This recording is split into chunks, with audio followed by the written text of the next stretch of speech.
My heels click against the polished marble of my apartment building's lobby, echoing in the emptiness of a Tuesday evening. Another 14-hour workday behind me. Another milestone reached for Horizon Brands. The client had practically hugged me after my presentation. I check my phone again. Still nothing. The elevator doors slide open with a soft chime, and I step inside, watching my reflection in the mirrored walls.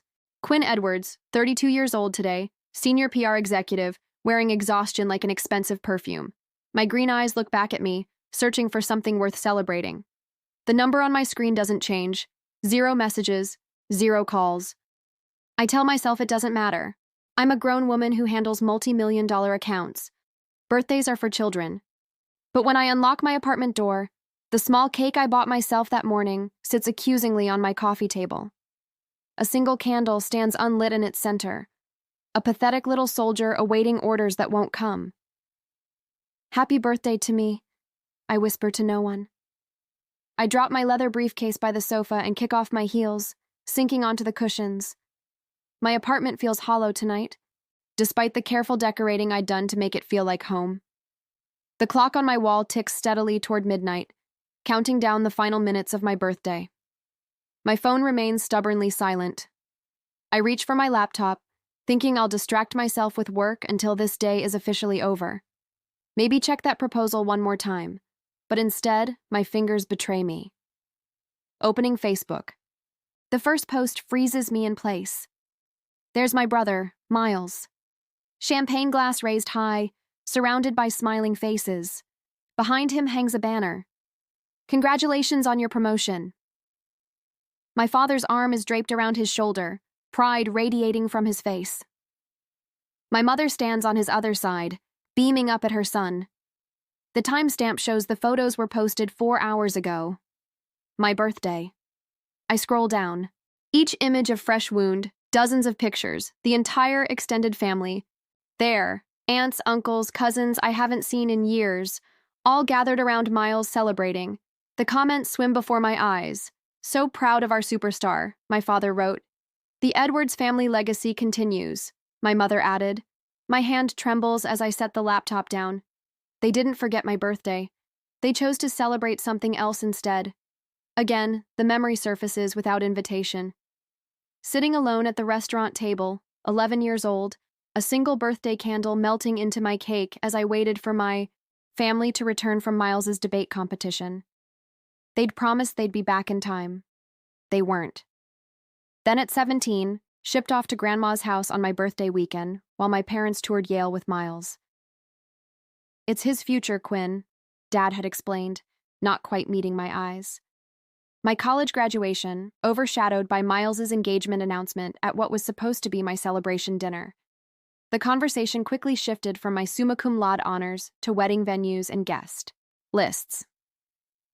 Just last month, my father dismissed the Horizon campaign that increased client revenue by 41%.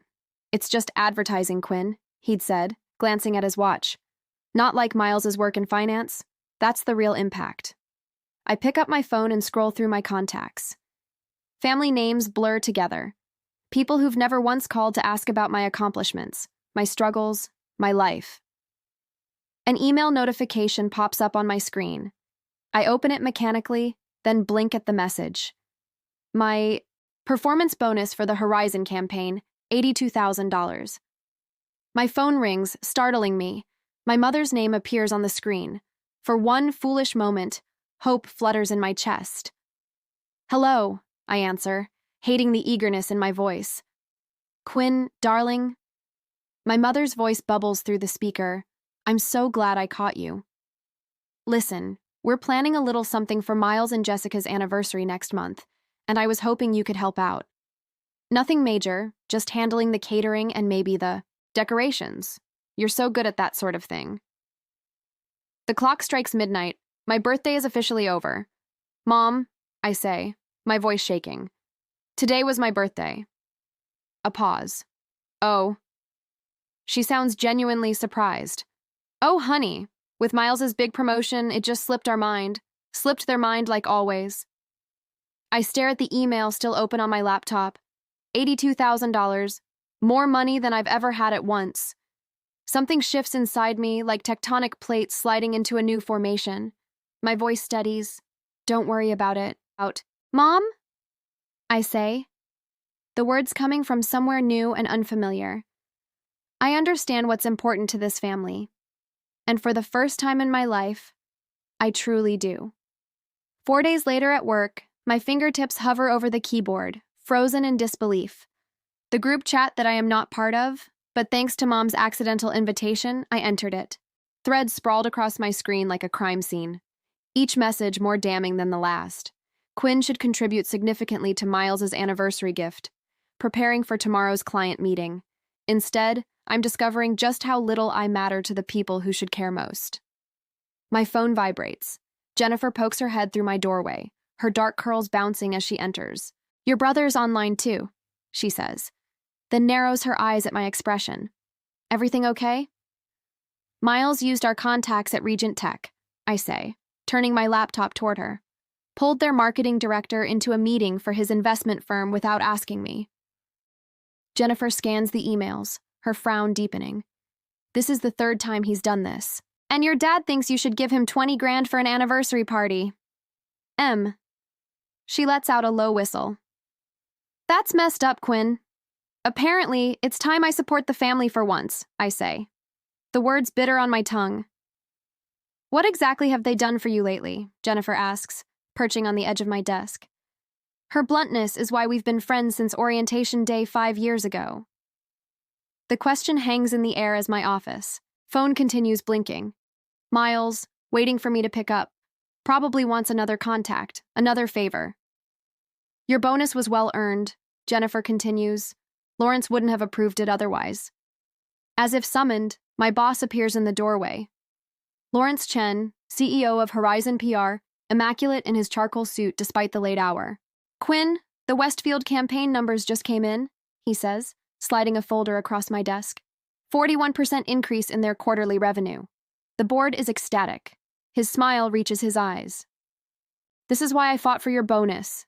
You've earned every penny. After he leaves, Jennifer squeezes my shoulder. See, at least someone appreciates you.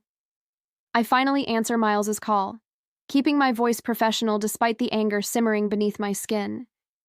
He needs Regan Tech's chief marketing officer at his dinner tomorrow. Important potential client. Family helping family. I'll see what I can do. I say non-committal. That evening, I stop at Mrs. Bennett's apartment on the 3rd floor. She opens the door with a warm smile that crinkles the corners of her eyes, the scent of freshly baked cookies wafting from her kitchen. Right on time, she says, ushering me inside. At 84, Mrs. Bennett moves with the determination of someone half her age. These oatmeal cookies won't eat themselves. We sat at her small kitchen table, the checkered tablecloth soft beneath my fingers. For 3 years, Tuesday evenings have been our ritual. Me bringing takeout, her providing dessert, the family I've chosen rather than the one I was born into. You look troubled, she observes, pushing the cookie plate closer. I tell her about the emails, about Miles using my contacts, about the $20,000 they expect me to contribute, and they spelled my name wrong. I finish hearing the childish hurt in my voice. Mrs. Bennett's hand covers mine. Some parents never see their children clearly, too busy looking at their own reflection. Her words follow me home, lingering as I change for the family dinner I've been dreading for days. My apartment feels like a sanctuary now, away from what awaits me at my parents' house. On Saturday evening, the Edwards family mansion looms over Lakeshore Drive, 3 stories of stone and privilege. Inside, my mother Claudia fusses with flower arrangements, while my father Richard pours himself a scotch. Miles and his wife Jessica sit on the leather sofa looking like a country club advertisement. Dinner progresses with the usual choreography. My father dominates the conversation, detailing Miles's recent promotion. My mother interjects with the perfect anecdote. I push salmon around my plate, waiting for the inevitable. It comes with dessert. Quinn, my father says, setting down his coffee cup with authoritative precision. We need to discuss your contribution to Miles and Jessica's anniversary celebration. The room seems to contract. All eyes turn to me. 20,000 would cover the venue and catering, he continues. As the only family member with a recent windfall, it seems appropriate. My mother nods, her pearl earrings catching the light. Family supports, family, darling. The words trigger something in me. Family supports family. When had they supported me? I can't, I say quietly.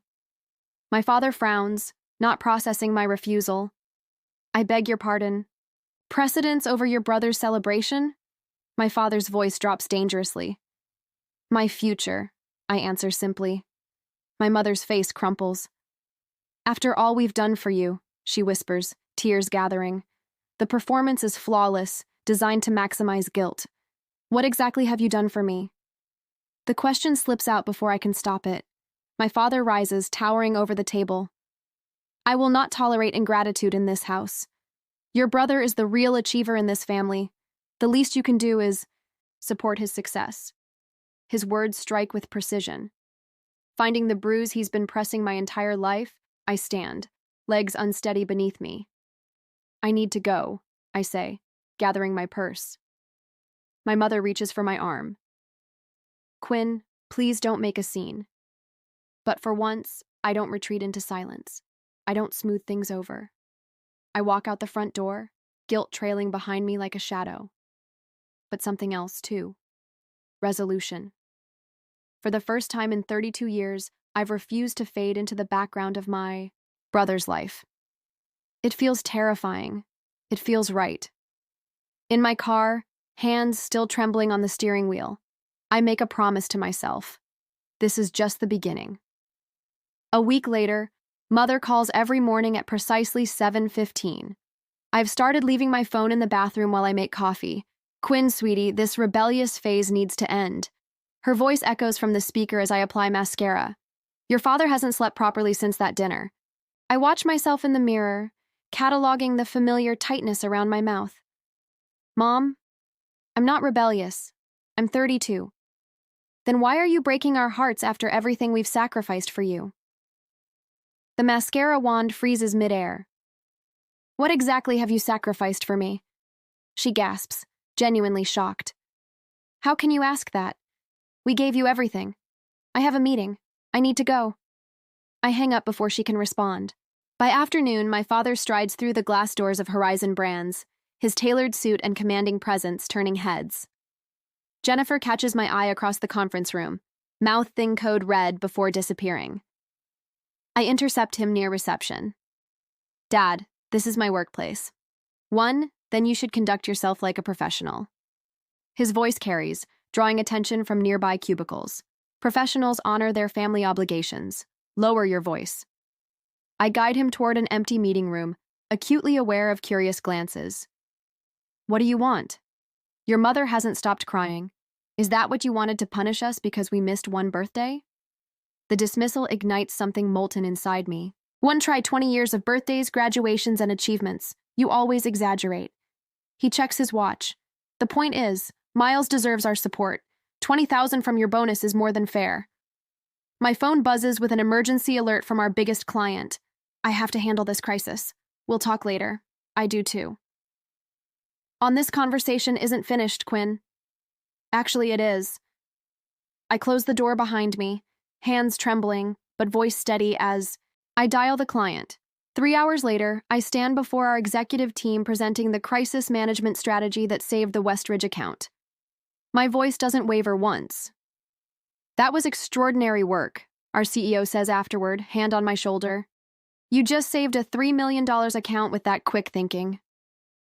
The client called me personally to sing your praises. Pride blooms warm in my chest. Unfamiliar, but welcome. Thank you. I appreciate that. Walking back to my office, I noticed 6 missed calls from Miles and a text. Mom's crying every night because of you. Fix this. Fix. I silence my phone and turn to the stack of congratulatory emails from colleagues and clients. The contrast is stark. At work, I'm valued. At home, I'm an afterthought unless I'm giving something. 3 weeks after my birthday, I sit alone in a corner cafe, laptop open, a half-eaten slice of carrot cake beside me. At a nearby table, a group of friends surround a young woman wearing a paper crown. They laugh, offering gifts, wrapped in shiny paper. Make a wish, Amanda. Someone calls as she blows out her candles. I watch their easy affection, the genuine celebration of her existence. The realization settles like a stone. I will never have this with my family. No amount of achievement will make them see me. My fingers hover over the keyboard without quite deciding to. I type lakefront property, Michigan. The search yields dozens of results. I click on one. A 4-bedroom house with wide windows facing the water. Wooden. Deck wrapping around 3 sides. Mature pine trees offering privacy. Price, $365,000. I study the photos. Something expanding in my chest with each swipe. This could be mine, my refuge, my choice. The next morning, I call a realtor and arrange a private viewing. 2 days later, I stand on that wooden deck, watching sunlight dance across the lake surface. The owners are motivated sellers, the realtor explains. They've already moved to Arizona. I'll take it, I hear myself say. I can make a substantial down payment. Her eyebrows lift. Don't you want to think about it? Maybe bring your family to see it? No, the word feels clean, definitive. This is for me. Days later, the mortgage approval comes through quickly, thanks to my excellent credit. I sign papers in a quiet office, each signature feeling like a declaration of independence. Mrs. Bennett, my elderly neighbor, who's shown more interest in my life than my mother ever has, accompanies me to the closing.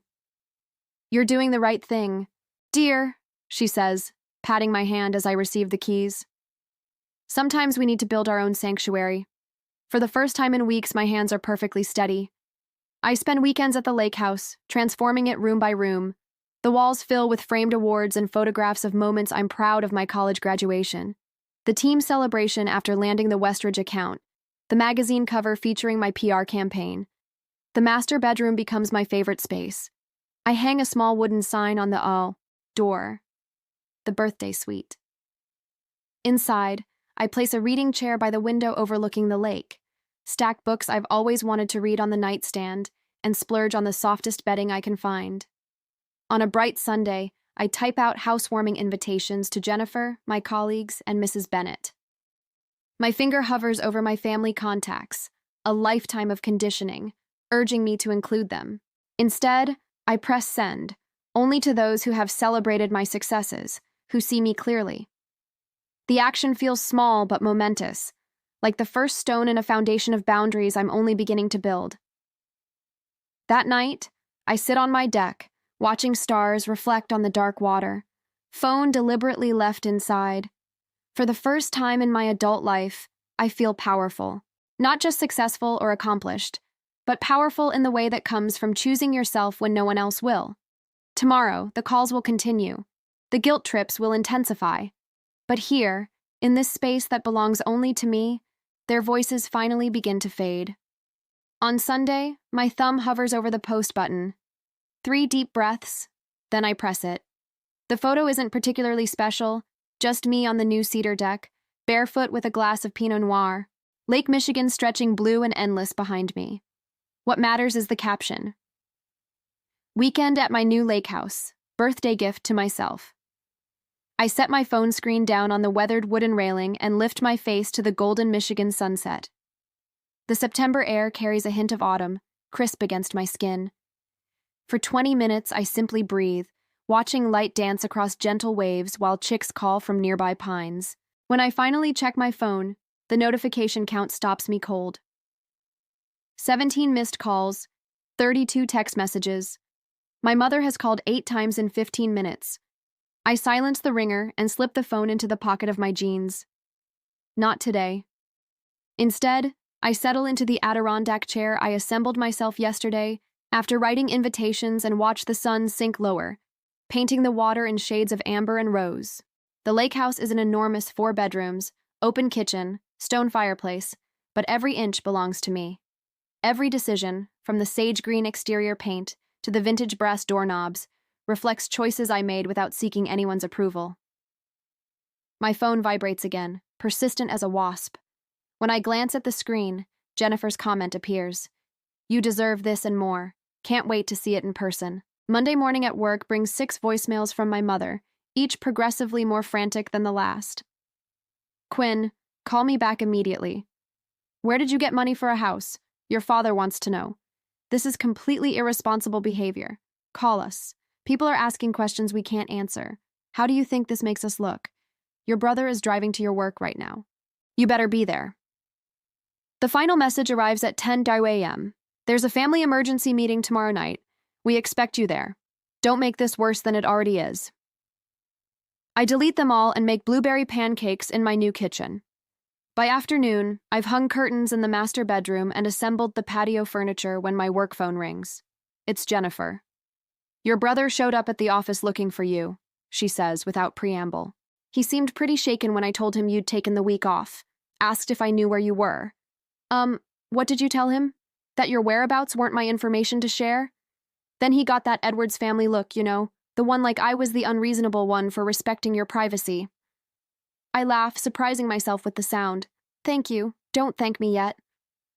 He cornered Devin from accounting, who mentioned something about Michigan. So heads up, they might figure it out. I gaze out at my lakefront property where autumn leaves drift across fresh-cut grass. Let Them Saturday brings my improvised housewarming. Colleagues from the agency arrive with practical gifts and genuine smiles. My boss, Greg, brings an expensive bottle of Cabernet with a handwritten note to celebrating yourself. We toast on the deck while watching boats drift by. Mrs. Bennett arrives last, her silver hair swept into an elegant bun. She carries a quilt made from fabric scraps in shades of blue and green. For your bedroom, she says, eyes crinkling with warmth. Every home needs something handmade with love. I blink back unexpected tears as she wraps her arms around me. I'm so proud of you, she whispers. We grill steaks and corn on the deck. Someone brings a portable. Speaker and 8-second music mingles with laughter and conversation. I take photos of everything. Friends sprawled on new furniture, sunset reflections in windows, Mrs. Bennett teaching Jennifer how to properly fold napkins. I post these images too, each one highlighting the absence of my family while showcasing the people who actually show up for me. Sunday evening, my father texts, "Where did you get house money?" Answer immediately.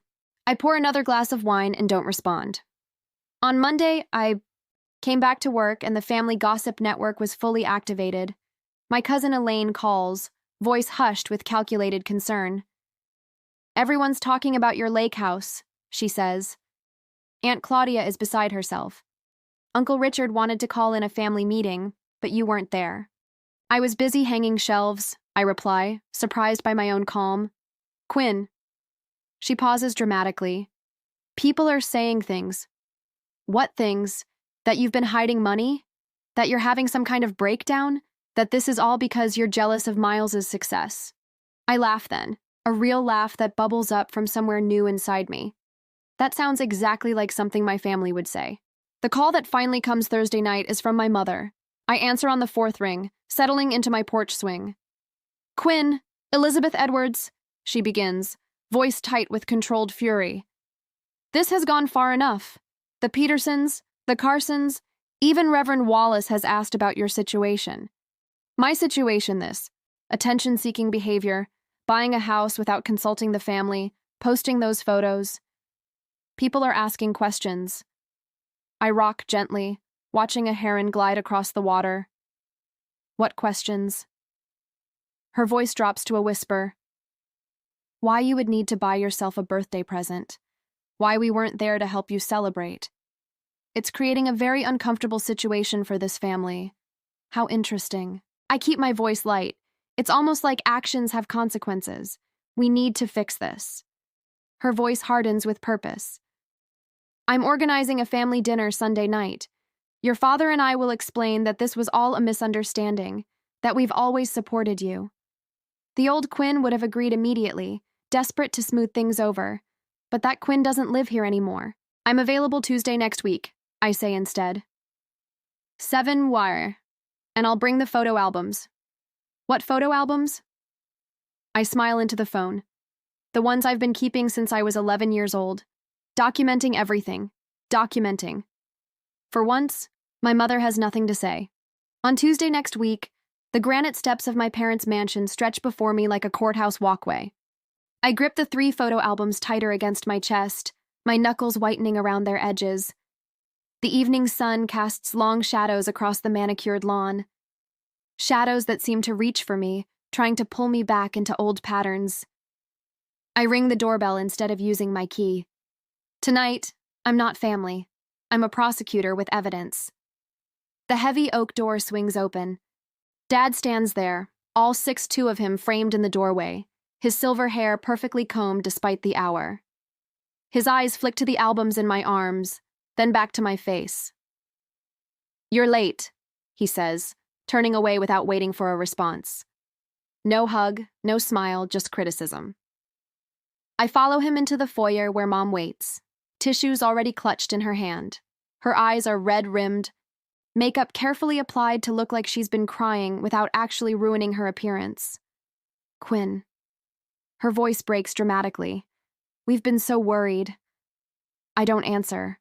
The script is too familiar. Her tears, my guilt, my eventual surrender. Not tonight. Miles appears from the living room, drink in hand. He pauses when he sees me, his expression shifting from casual confidence to something uncertain. I stand straighter, holding his gaze until he looks away first. "Dinner's getting cold," Mom says, turning toward the dining room. The table is set with the good china, candles flickering in sterling silver holders. A peace offering or a bribe. I place the photo albums on the sideboard and take my usual seat opposite Miles, diagonal from the head of the table where Dad reigns. "Your mother made your favorite," Dad says, serving himself first as always. "Beef Wellington. It hasn't been my favorite since high school. Miles prefers it." "Let's just cut to the chase," I say, leaving my plate empty. "I know why you called this dinner." Mom sets, down her fork with a theatrical sigh. "Quinn, sweetheart, we're just concerned about your impulsive decisions. Buying that lake house without consulting us." Dad interjects, knife slicing through his meat with surgical precision. It reflects poorly on the family image. Reckless spending, poor financial planning. "It was my bonus money," I say quietly. "Money that could have been invested properly." He continues as if I hadn't spoken or contributed to something meaningful for the family. Miles clears his throat. "Quinn, no one's saying you can't have nice things, but maybe selling it would keep peace in the family." Mom's been crying every night. Mom dabs at eyes that remain suspiciously dry. "You're breaking your mother's heart," she whispers. I push back my chair and walk to the sideboard. The album feels heavy in my hands as I return, placing it at the center of the table. "I brought something I thought you should see." Dad's mouth tightens. "We don't have time for scrapbooks." "Make time." My voice doesn't waver. I open the first album. Pages of Miles in party hats. Miles blowing out candles.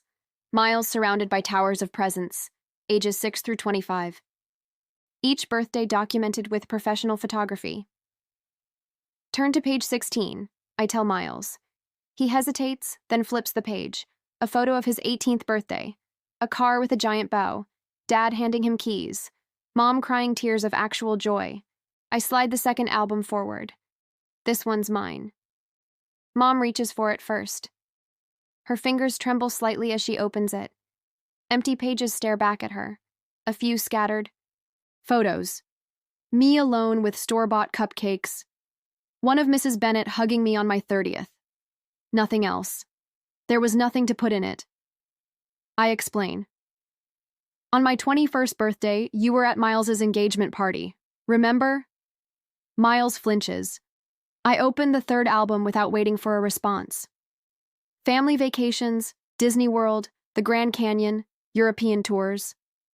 "I'm not in these because I wasn't there," I say. "I was left with Grandma, or at summer camp, or told there wasn't enough money for everyone to go." Dad stands abruptly, chair scraping against hardwood. "What's the point of this melodrama, Quinn? You've always been the difficult one." Next comes a spreadsheet printed and highlighted.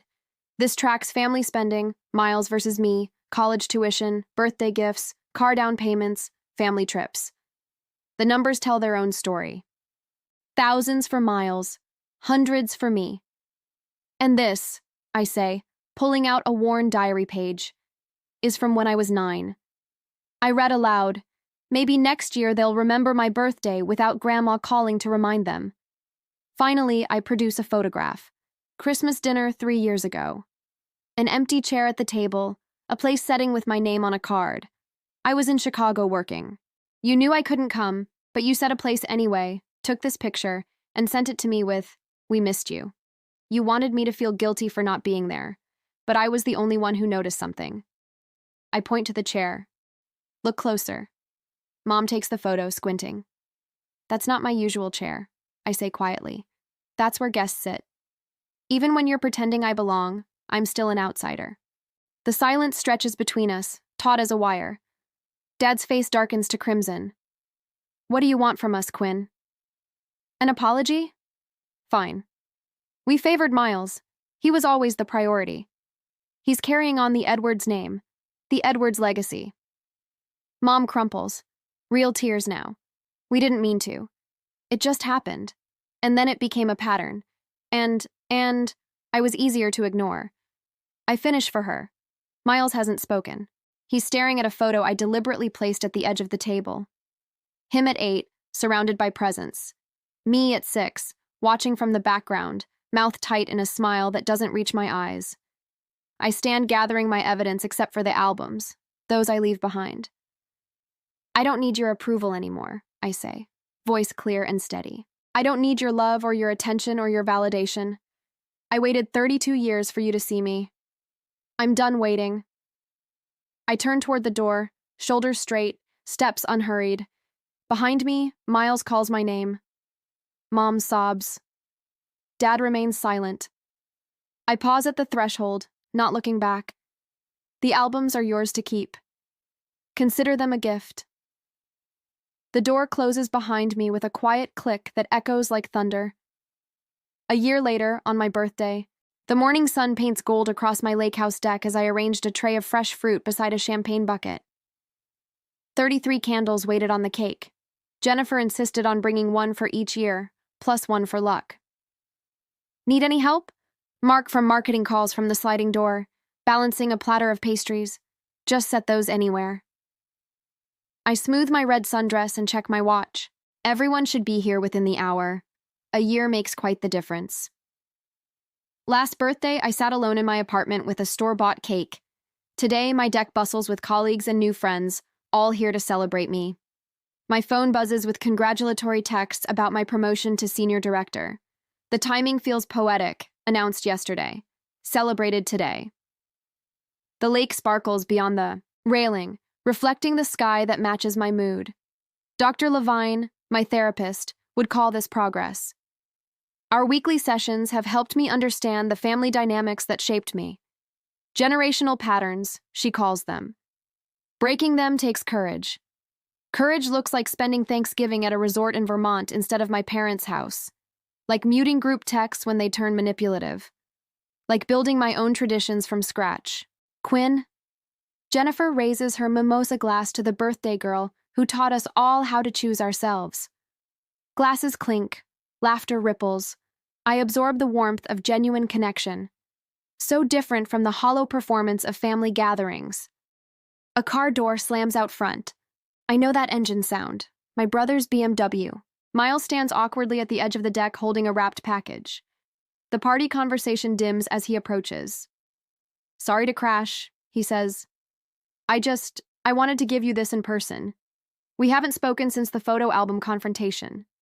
Since he watched his perfect family narrative crumble under the weight of evidence. Join us, I say, surprising myself with how much I mean it. Later, when the party moves indoors, Miles and I sit at the end of the dock. The package rests between us, still wrapped. Therapy's been eye-opening. He admits, watching a sailboat cut across the horizon. Dad still won't go, but Mom's trying. She talks about you differently now. And you? I ask. I never saw it until you showed us how they erased you while spotlighting me. He pushes the package toward me. Open it. Inside is a framed photograph I've never seen before. Me at 7 perched on our old tire swing, laughing at something beyond the camera. Just me. Found it in Dad's storage boxes, Miles explains. Had it restored. Proof you existed even when nobody was looking. My throat tightens. Not a solution, but a beginning.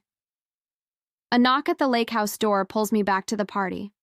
Through the glass, I see my mother standing alone on the porch, clutching a small bakery box. She insisted on coming, Miles says. I didn't tell her where until today. Mom's hands tremble as she holds out the box. Inside sits a cupcake with a single candle. Happy birthday, Quinn, she whispers, her rehearsed smile faltering into something more genuine. I brought carrot cake. You always liked that, didn't you? I did, she remembered. The party's winding down, I say, stepping aside. You can stay for cake if you'd like. Her relief is palpable. Small steps. After everyone leaves, I walk back to the dock as twilight settles over the lake. Last year, I spent my birthday staring at an empty inbox in a sterile cafe. Tonight, I'm surrounded by gifts chosen with care, echoes of laughter, and the beginnings of boundaries that protect without isolating. My phone chimes with, "Did you enjoy your day, dear?" I smile as I type my reply. For the first time, I truly celebrated myself. The lake house windows glow behind me, light reflecting on the gentle waves. I raise my glass to my silhouette against the sunset, toasting the woman who finally learned that validation begins within. What have you given yourself that changed?